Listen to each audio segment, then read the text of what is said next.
mga uri ng sahod. Una, sibuyas na sahod. Ito yung sahod na kapag hinati-hati mo sa gastusin, mapapaluha ka. Pangalawa, pampapayat na sahod. Ito yung sahod na habang tumatagal, pakonti ng pakonti, ang natitirang pangkain mo. Pangatlo, magic sahod. Ito naman yung sahod na konting kumpas lang ng kamay at abracadabra, wala na siya. Pang-apat, malabag yung sahod. Ito yung sahod na di ka sigurado kung kailan ito darating at kung gaano ito tatagal.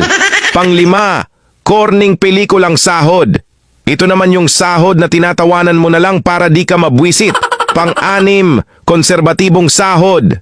Ito yung sahod na nakakawala ng inspirasyon. Pang-pito, baog na sahod.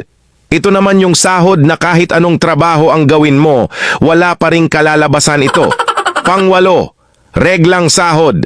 Ito yung sahod na isang beses isang buwan lang dumating at tumatagal lang ng 3 araw.